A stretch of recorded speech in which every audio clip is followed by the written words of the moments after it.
Terus itu ada doa Abu Darda, boleh dibaca di akhir, ada doa Abu Darda. Ini insya Allah Bu, kalau orang menghipnotis,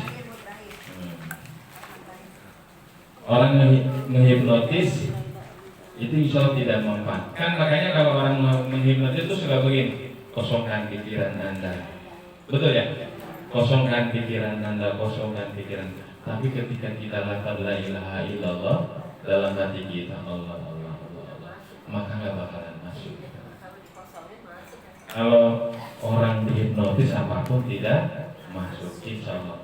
Dulu kawan saya diuji ada Cina, dia bisa naik ke lantai, bisa nempel perut.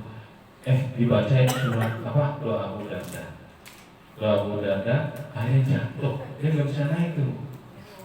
Dulu pernah ada Al-Quran kecil bisa muter di tangannya. Hebat banget kan? Dibacain Abu Darda, nggak bisa muter karena itu sih. Kalau ibu lihat yang debus-debus, seguru si ilmu jangan ganggu, gitu ya. Nah, kita ngomong aja, baca Al-Ikhlas, baca Al-Falaq, karena tiga-tiga hejin kamu takabur, kamu sombong, diazab sama Allah. Insya Allah jebol itu. Kalau ibu ahli ibadah, suka sholat, punya air wudhu, tiba-tiba gitu, itu kadang-kadang kasih tahu gini, tuh ada Bu Santi, tak ahli ibadah, usir, dipanggil sama yang kurang ilmu, ibu tolong jangan di sini. Nah, ibu suruh pulang tuh. Nah, itu dia tahu siapa yang lagi sebut zikir, ahli baca Al-Quran tahu tuh Bu. Nah, kenapa? Takut jebol. Ya. Jadi intinya kalau orang ikhlas, orang ahli ibadah, insya Allah ketika dia mau diguna-guna, dijahatin orang, itu diproteksi sama Allah. Qul a'udzu birabbil falaq. Aku berlindung kepadamu ya Allah di waktu subuh. Insya Allah dari kejahatan makhluk. Konsyari ghasikin idza waqab, dan dari kejahatan yang masuk lewat ubun-ubun, sihir. Ya, sihir itu kapan? Kejadian orang itu biasanya 3 hari, subuh, kemudian asar menjelang maghrib sampai jam 10 malam. Ya, jadi itu cara-cara jin yang masuk. Jadi kalau sore-sore itu, kalau orang dulu mah, kata orang Sunda mah halaun, handikala, banyak kelong wewe, ya, mau maghrib nih. Nah, itu alam jin itu memang kan cara seperti itu dunia jin itu. Ya, baik ya, Ismail. Jadi 3 hari. Nanti ketika sudah ini jam 10 itu dia agak longgar, dia agak sadar. Kalau ada resi lemes di jin itu biasanya sisa-sisa saja. Jadi kalau jam 12 malam sampai subuh, nah itu sepertiga malam punya Allah. Jadi tidak akan ada bisa masuk guna-guna manapun di jam-jam itu. Maka kalau ada santet dikirim, kata orang itu santetnya kesiangan. Nah, dengar ya? Nah, sampai subuh, karena dia udah ditolak sama orang yang ahli, yang jago di sana. Jadi nggak masuk tuh santet itu. Ya, itu sepertiga punya Allah. Maka kalau orang punya masalah, harus banyak tahajud. Ya, orang kena guna-guna, tahajud, hajat, tasbih, baca tuh. Ya, nah ketika tahajud dan tasbih itu, ibu, kata orang harus tidur dulu. Nah, jin itu banyak nyerang sama orang itu atau kita ketika kondisi kita sedang lengah. Kapan itu? Sedang tidur dia masuk. Nah, tapi kalau tidurnya dijaga bacaan Al-Quran, insya Allah tidak akan masuk. Jadi tahajud itu Bu, kan orang tahajud memahaminya apa Bu? Qiyamul itu artinya apa? Hah? Sholat malam. Qiyam itu apa? Berdiri. Bukan tidur. Orang memahami qiyamul lail itu bangun dari tidur. Jadi sholat tahajud itu sepertiga malam itu jangan dipahami harus tidur dulu. Gimana kalau orang nggak bisa tidur? Nih punya masalah, punya urusan, ya Bu ya. Nah kita udah langsung aja jam 1 nggak bisa tidur nih, jam 2 nggak bisa tidur nih. Gimana? Udah ambil dulu sunatan tahajud rokaat ini. Ya Bu ya. Mau 2 rakaat terus. Jadi tidak mesti harus tidur dulu. Pemahamannya salah. Selama ini kalau orang tahajud itu harus tidur. Qiyamul lail itu artinya berdiri di waktu malam hari. Kalau orang punya masalah harus dekat sama Allah. Semua sholat 5 waktu sudah dilakukan. Semua sholat maktubah sunnah sudah dilakukan. Ibu tiba-tiba nyampe sini Bu Santi atau Bu Iin atau siapa nyampe sini, ya Allah, saya tadi sudah sholat duha, sholat apa lagi ya? Ya, sholat aja, sholat mutlak, sholat mendekatkan diri kepada Allah. Ya Allah, ini yang umroh, yang haji, sampai sunnah beberapa kali mereka di masjid sana itu, di Masjid Al-Arab. Di sini bisa. Dan nyampe biasain sholat tuh. Allahu Akbar, Assalamualaikum. Naik lagi tuh. Sholat mutlak, sorry. Kuliah dulu, gitu kan? Nah, nggak apa-apa semampunya. Bacanya kita baca semampunya. Walaupun mereka juga bingung. Pasti kuliah lagi, pasti kuliah lagi, nggak ada yang lain, gitu kan? Emang itu aja. Maklum malaikat, hafalannya kuliah dulu. Hafalannya banyak Ustaz. Kenapa? Hafalannya banyak, tapi bacanya cuma itu aja boleh nggak? Boleh aja. Tapi kalau bisa ganti-ganti. Ya Bu ya. Nih, kalau orang sering baca Al-Quran, apalagi di rumah, terus dihafalin sama kita, Bu, Masya Allah, itu tanah aja nggak mau makan. Hadisnya, ya Allah bagaimana mungkin saya itu memakan tubuh orang itu? Maka jasadnya kalau di kuburan itu suka utuh. Kata tanah, gimana mungkin saya mau memakan tubuh orang sedangkan dalam tubuhnya ada hafalan Al-Quran? Hadisnya jelas. Jadi apalagi guru ngaji, suka ngajar ngaji, hafalan Al-Quran, insya Allah tubuhnya dijaga oleh Allah. Itu ya Bu ya, insya Allah. Itu banyak. Ya tapi semampunya. Wa'budullaha mastata'tum, beribadahlah Anda kepada Allah semampunya. Beribadahlah Anda kepada Allah ketika sudah datang keyakinan, yakin sama Allah. Jadi semuanya minta sama Allah. Baik, ini masalah jin itu banyak Bu. Jujur aja banyak sekali. Itu tadi doa Abu Darda ya, wajib hafal seperti Al-Fatihah. Itu bukan doa Sayyidul Istighfar, hampir mirip. Ya. Ini boleh tanya ke Syekh Google. Ya, pasti di Syekh Google, Ibu searching di Google itu keluar doa Abu Darda.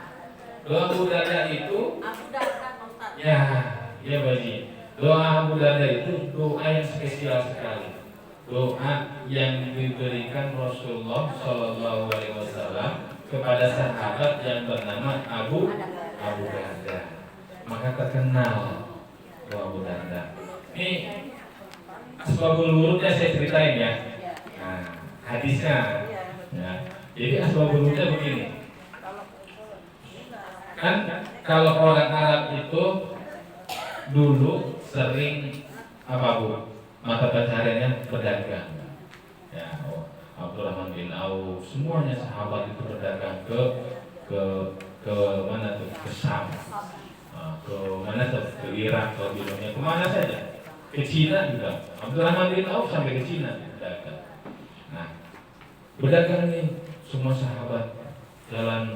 Nah, suatu ketika dalam perjalanan belum sampai nih Bu, disusul sama warga yang ada di kampungnya. Para sahabat, pulang. Ada apa? Pulang pokoknya. Kampung kita kebakaran. Kalau orang Jakarta Utara bilang, kampung kita kebanjiran. Gitu ya. Musibah ini besar, habis punya kita, kata dia kan. Nah, pas ini, tokonya gimana? Habis, rumah habis semua kebakaran. Balik ke semuanya. Ketika dia pulang, semua para sahabat ke kampungnya itu melihat kampungnya. Betul, Bu. Semuanya kebakaran habis. Kecuali rumahnya Abu Darda. Lah, kaget semua tuh, Bu. Sahabat yang lain kaget. Abu Darda kenapa punya ente kayak kebakaran? Utuh-utuh aja. Nah, kata Abu Darda, saya dikasih doa sama Rasulullah, sama Nabi. Saya kalau disebut Nabi saya suka sedih.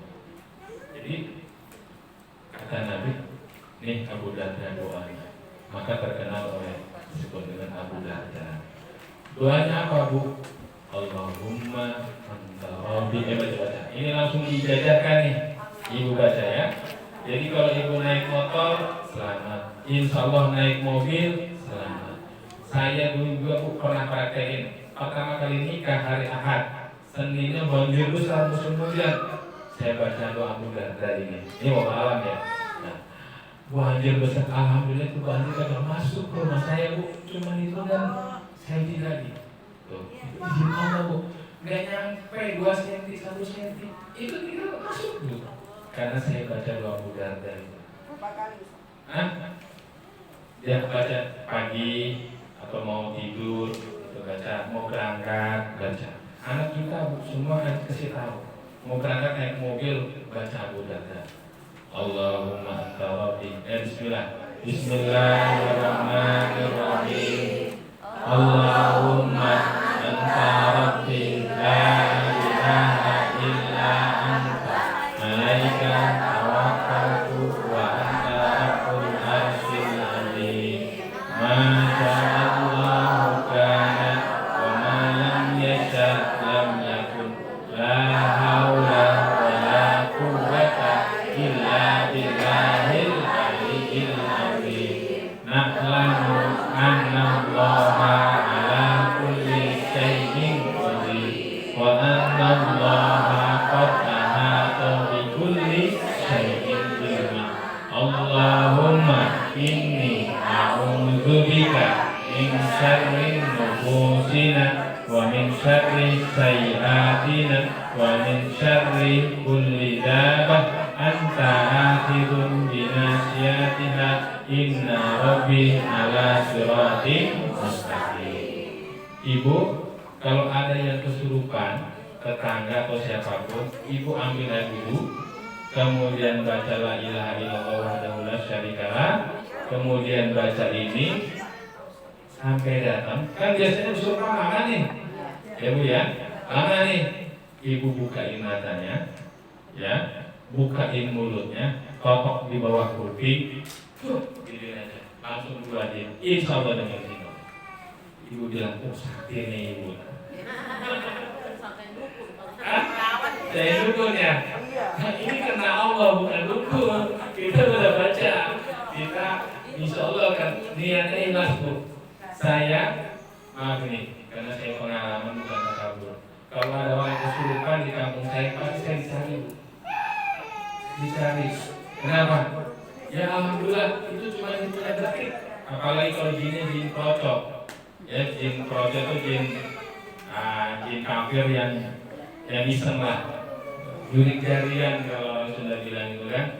Itu keluar hitungan detik. Kalau orang kan udah bawang merah, bawang putih, macam-macam tuh. Udah digosok, harus ini nih. Kita ambil air dulu saja. Nah, kalau kan nanti suruh sambil duduk kan, duduk, bukain matanya kan, karena orang kesurupan itu matanya sering ditutup atau mulutnya ini. Nah, kalau anak kita, ibu lebih bagus lagi. Nah, anak kita buka mulutnya, itu lebih bagus. Nah, terus matanya dibuka, jadi ketika dibuka, insya Allah jinnya nggak Nggak apa-apa. Mungkin kasih minum kalau nah. Kenapa? Nah, nanti kita praktek ya Bu. Nah, nanti kita praktek cara ngeluarin jin. Itu Bu, pakai mata saja. Kita nih natap orang pakai mata, jinnya itu malu, gak mau natap kita. Kalau orang ahli ibadah, baca doa, baca zikir, dia juga takut melihat kita. Kan kadang-kadang kita takut ya Bu, melihat jin. Nah, dari dia ya, itu matanya nggak bakal melihat mata kita. Pasti dia matanya ke kanan, ke kiri, masih mengulangi pandangan. Gak mau ke kita ketika orang kesurupan atau ada jin. Ini baru tahap paling rendah, paling gampang. Jadi kalau jin-jin yang paling besar ada lagi caranya, ya Bu. Nah, gimana itu pada diri orang ngeluarin jinnya? Gimana cara ngeluarin jin kalau di dalam ruangan? Ruqyah. Bu suka lihat ya Bu? Ruqyah. Caranya pakai 3.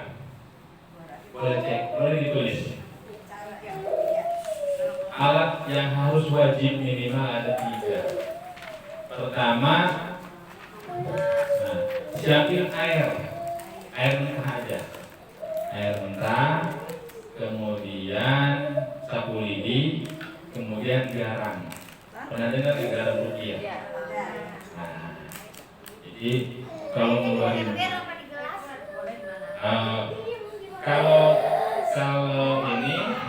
kalau garam di mangkok kecil, kalau air 1 baskom, kalau sapu lidi, sapu yang buat kepak-kepak ya Bu ya, bebas aja. Nah, sapu lidi aren boleh ya Bu. Nah, bebas. Itu ritusnya, ritualnya. Nah, kalau pakai bunga atau kembang itu untuk mandi orang. Itu, yang penting prosesnya adalah ibu baca surat Al-Baqarah. Kalau menurut rumah, saya baca Al-Baqarah, ya, 1 surat Al-Baqarah itu biasa saya baca 1 jam setengah. Dari, Oh, 1 surat. 2 jam setengah. Saya baca 1 jam setengah biasanya. Kalau saya. Ya, bacanya Bismillahirrahmanirrahim. Alif lam mim. Dzalikal kitabul la raiba fihi hudan lil muttaqin alladzina yu'minuna bil ghaibi wa yuqimuna as-salata wa mimma razaqnahum yunfiqun walladzina yu'minuna bima unzila ilayka wa ma unzila min qablik wa bil akhirati hum yuqinun. Selanjutnya itu biasanya 1 jam setengah, maksimal 2 jam. Pakai air di baskom gitu. Ya, nanti jadi ngaji surat Al-Baqarah. Nanti setelah selesai, ya Bu ya, ditupin baca dari Al-Haqqul Takasur sampai Al-Ikhlas juz terakhir. Habis itu kan ada giliran baca Al-Ikhlas 3 kali, Al-Falaq 3 kali, Anas 3 kali. Nah, setiap Al-Falaq 3 kali tupin. Ya, tupin ke air.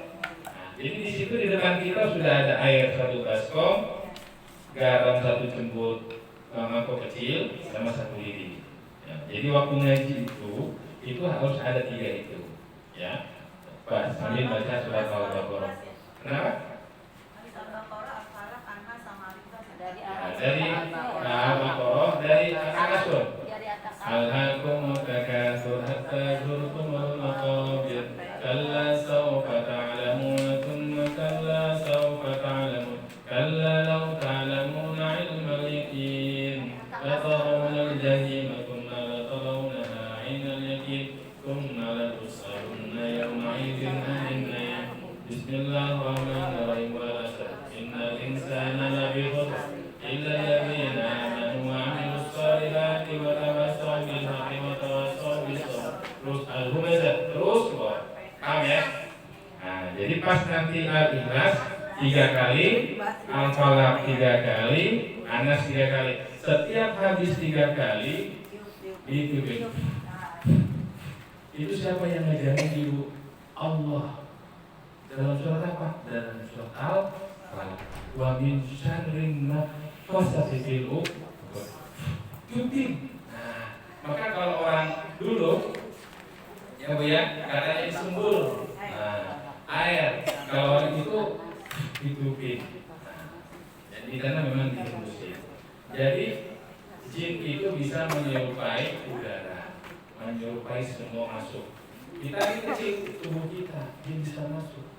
Ya, bisa seperti titik jarum itu masuk dalam aliran darah.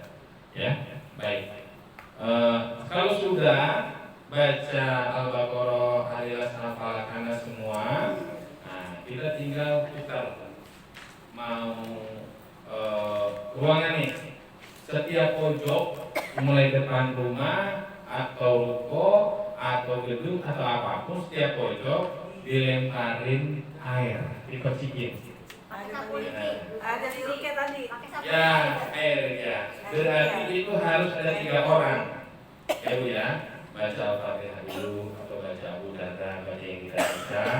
Nah, kita Bismillahirrahmanirrahim. Caranya gimana?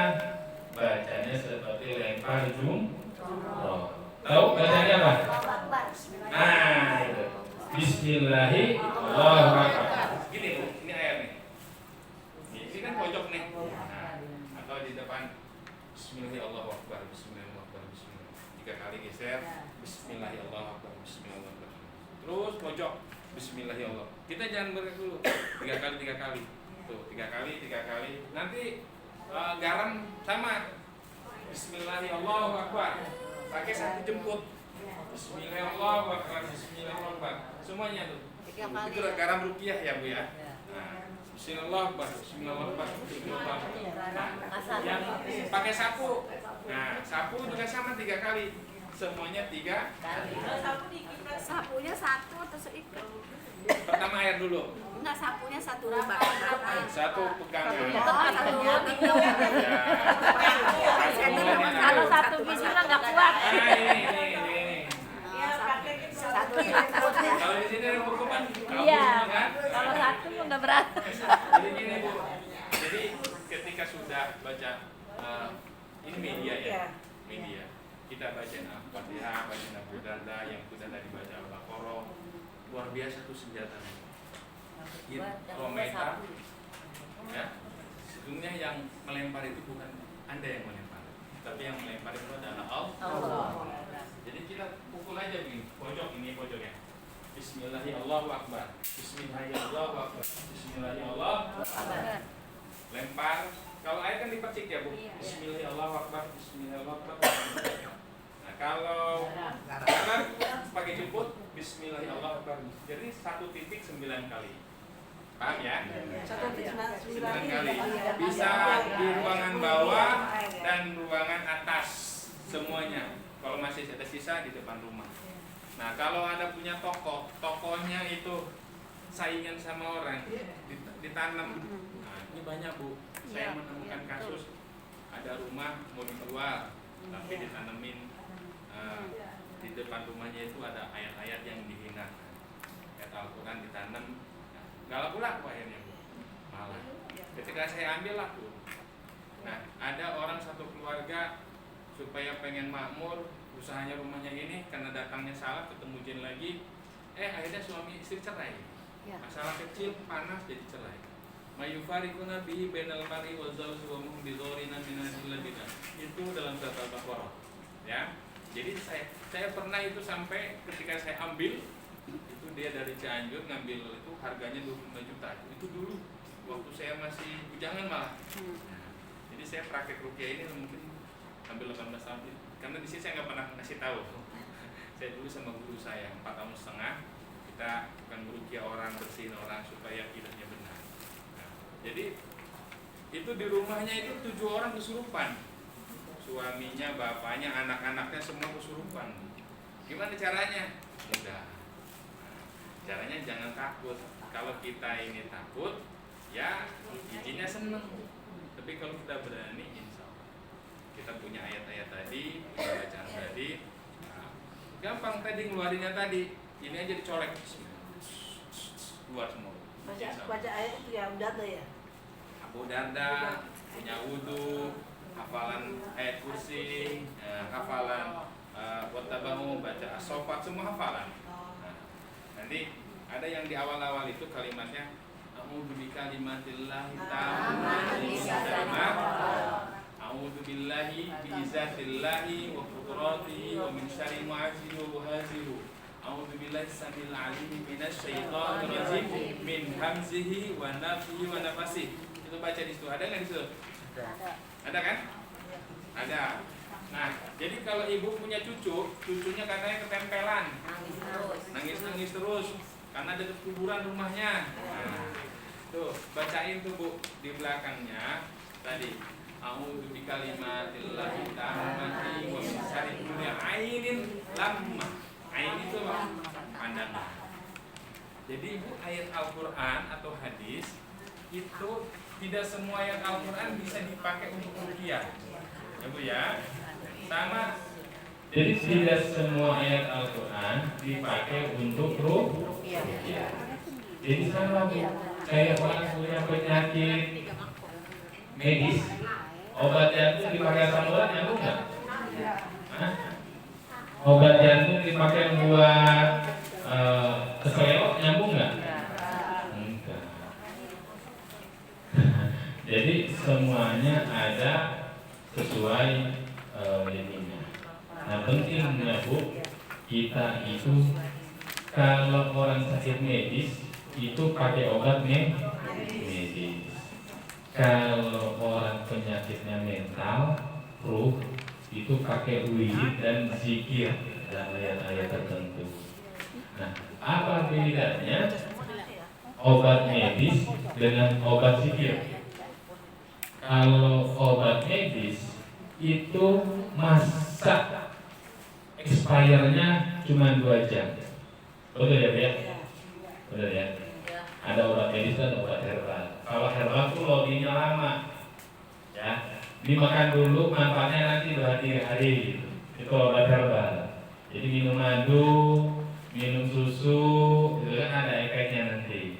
Jadi enggak, kalau obat medis kita minum nurunin tensi, malum ibu lagi nggak ada duit tiba-tiba minum bodrek gitu, kayak pusing gitu, atau minum Panadol, langsung tuh turun, ya gitu. Nah kalau zikir karena ini buat ruh, buat mental, itu bacanya unlimited, tidak terbatas. Kalau medis limited, kalau non medis unlimited, gitu Bu. Cara mengobatinya gimana? Ya sama, proses juga. Enggak langsung kalau jinnya sudah bertahun-tahun, ya, jinnya sudah lama di rumah itu, 4 tahun, 5 tahun rumahnya kosong. Udah punya anak, udah punya cucu. Nah, cara nah, jadi harus sering. Nah, baik, ini jam berapa sekarang Bu?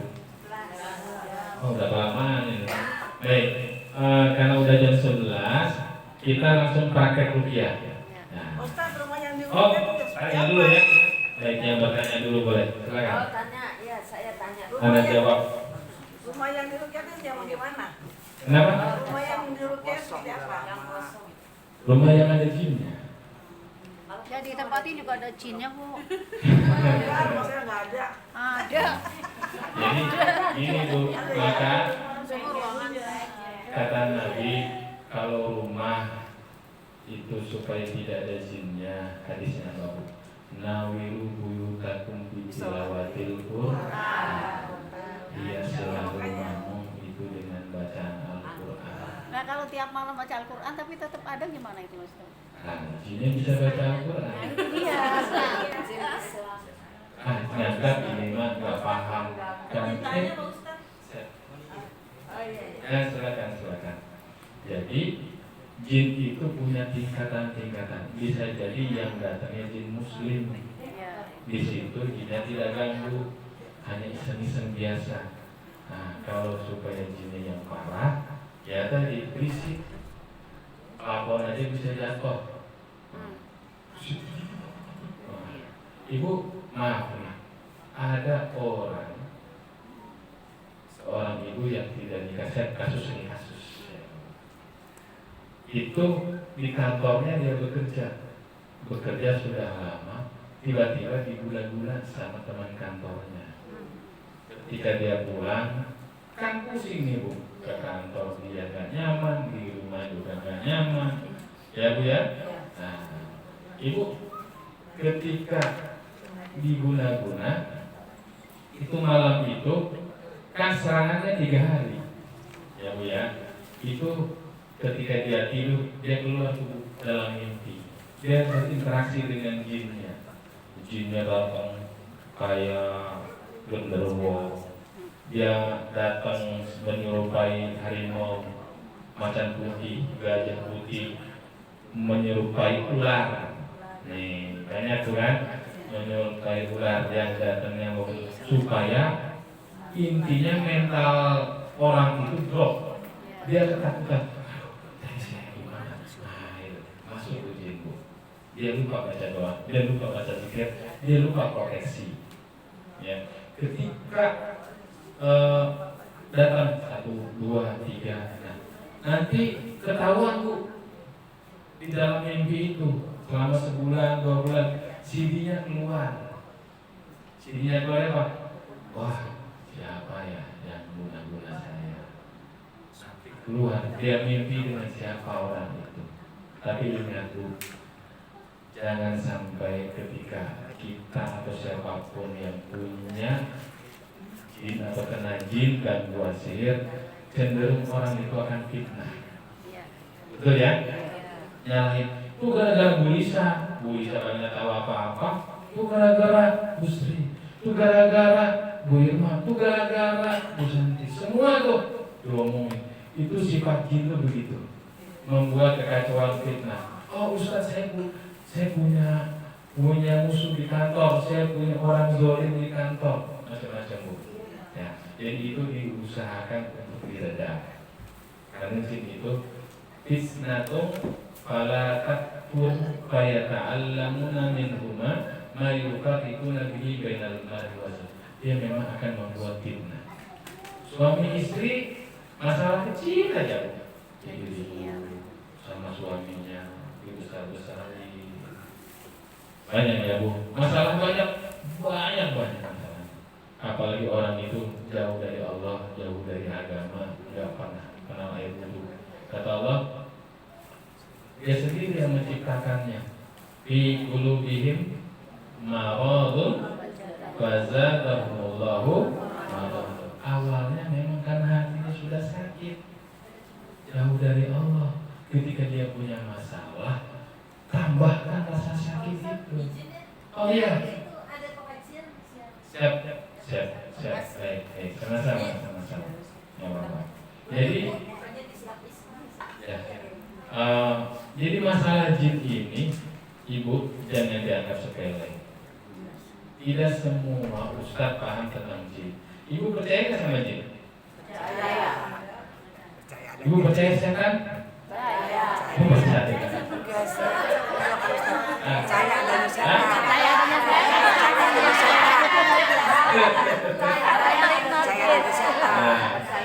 Sekarang gini, gimana mungkin orang nggak percaya? Ada nggak surat Al-Jin dalam Al-Quran? Ada. Siapa yang ngasih tahu?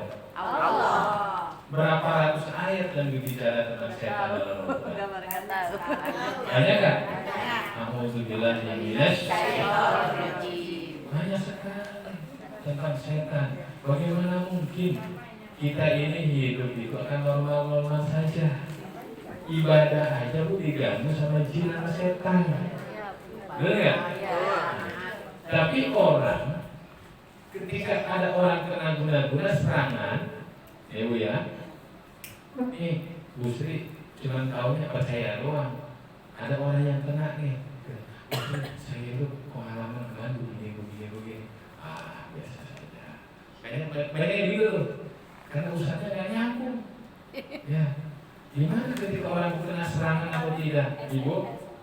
Kalau orang atau preman bawa golok, ya di pasar nih, di luar, ya, ini kan kelihatan sama kita.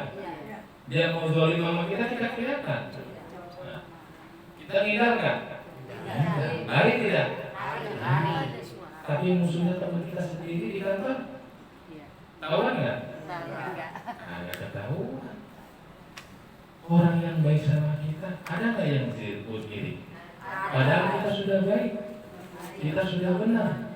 Nah, caranya gimana supaya kita juga tiap hari aman? Aman, Pak Ustadz. Habis sholat, Yang kemarin saya pernah telepon Pak Ustadz kan, bukan ke saya tapi ke anak saya. Kan ada lantai 2. Nah, di samping kamar anak saya itu setiap jam 1 sama jam 3 malam itu kadang-kadang ada suara tapi nggak ada rupa gitu ya. Itu kadang-kadang kayak orang nyapu, serat, terus ada orang jalan. Makanya saya kemarin cerita sama Mas Ustadz. Nah itu gimana ini Pak Ustadz? Padahal saya, iya. Jangan, itu kan kita terganggu. Iya, jam 1, jam 3. Nggak boleh dibiarin, baik di ruangan, di rumah, atau di tubuh kita. Padahal saya di bawah lagi sholat, tapi anak-anak di atas diganggu gitu.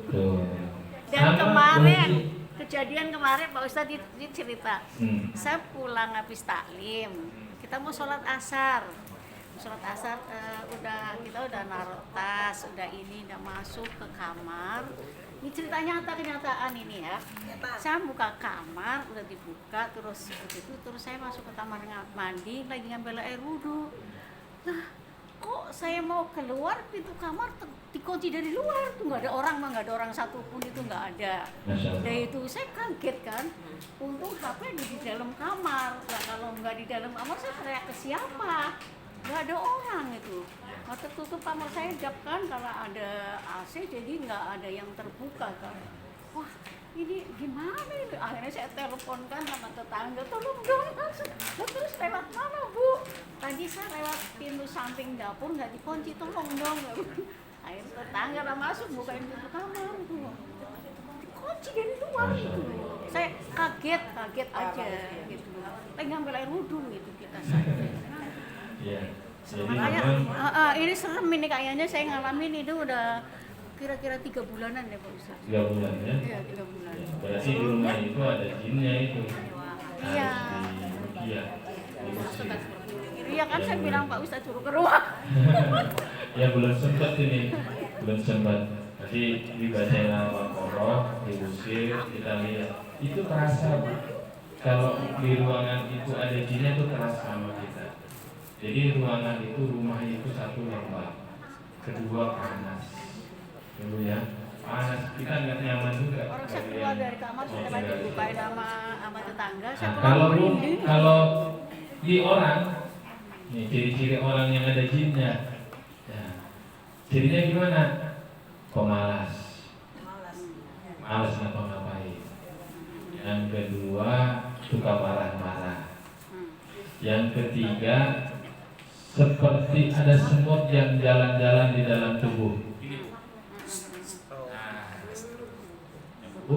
Jalan-jalan. Jadi kayak kesemutan gitu, set jalan-jalan. Maka kalau ini ditopok aja, gitu ya. Bismillahirrahmanirrahim. Kalau di kepala pusing, karena dia mau nyerang pembuluh darah yang ditempuh, supaya pembuluh darahnya pecah, supaya dia stroke. Ada yang bikin lumpuh di selangkangan nih, totokannya, ya Bu, di antara di selangkangan, totok. Itu lama-lama dibukain semua, bisa jalan. Itu pengalaman saya, alhamdulillah. Itu sihir, ya. Nah, jadi seperti semut masuk tiba-tiba saja. Oke, apalagi yang ciri-ciri orang ada jinnya? Makannya banyak, tapi kurus. Banyak tapi kurus.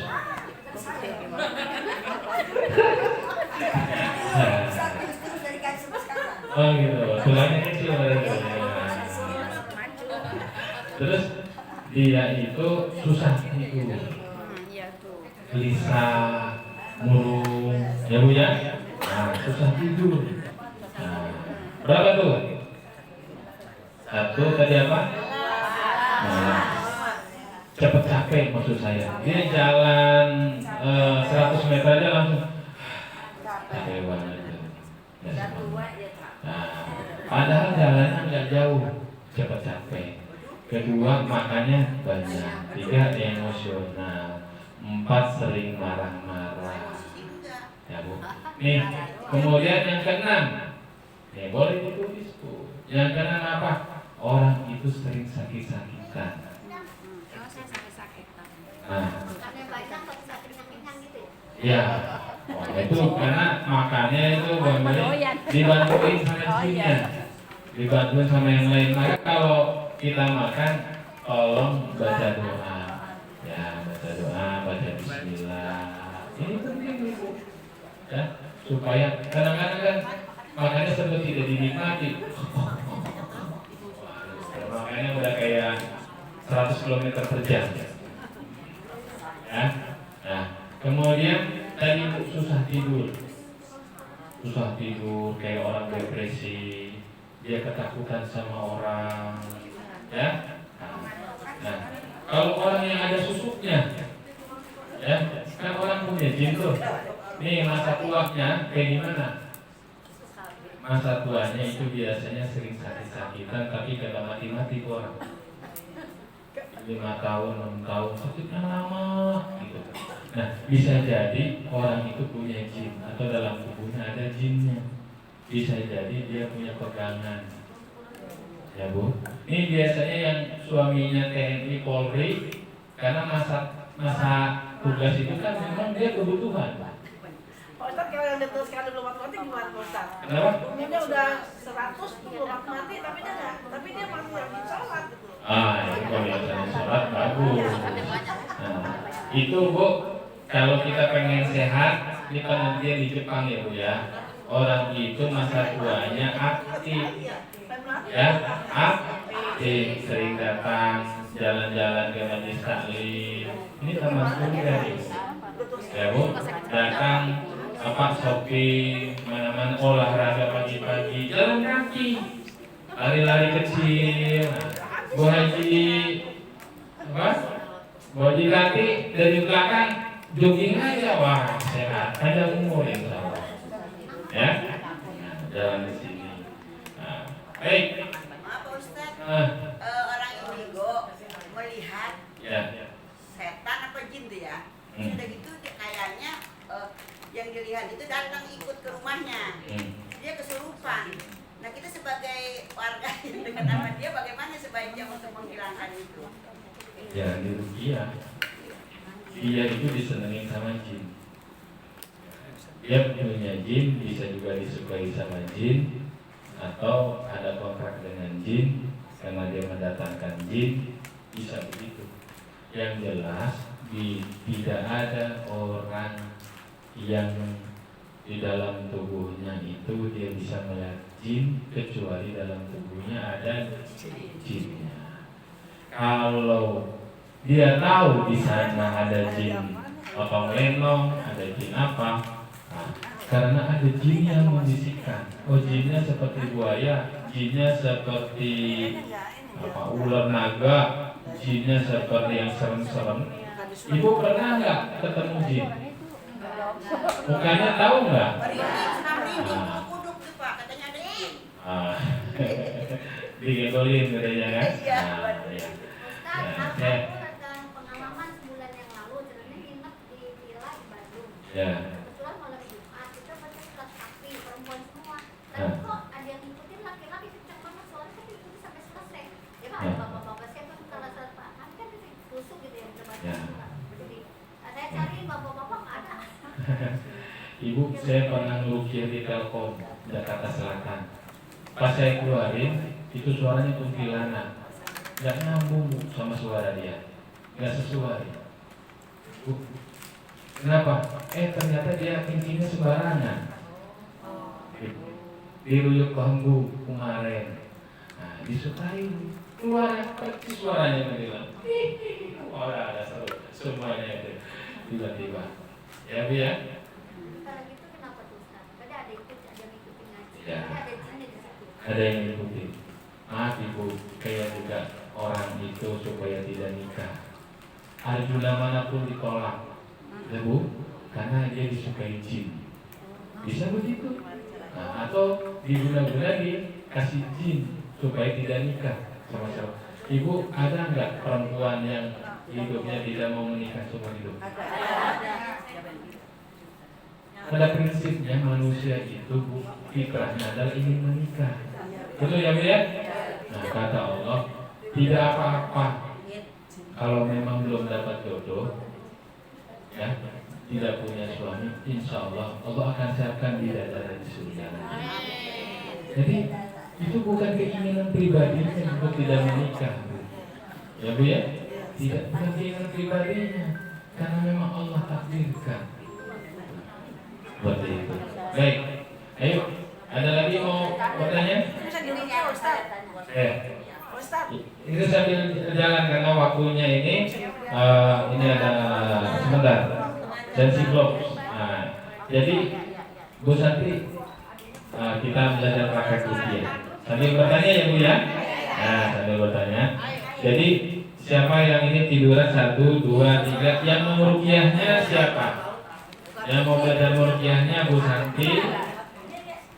Yang pasiennya minta 5 orang, yang ngeruqyahnya 5 orang. Ini belajarnya teori langsung Ibu, praktek ya Bu? Ya. Siapa menjadi relawan? Sambil bertanya Bu ya. Hah? Oh boleh, nggak apa-apa. Ini pakai sensi blok ya Bu.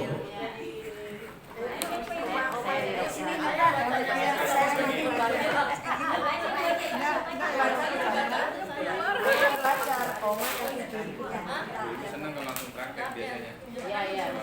Teman pokoknya kali enak jadi gini. Ini pakai itu dulu. Air ini aja yang dimasuk ke sini. Ada maksudnya. Pakai ini. Ininya Tadinya mah saya nggak pengen diruqyah, tapi dia mau ke rumah saya.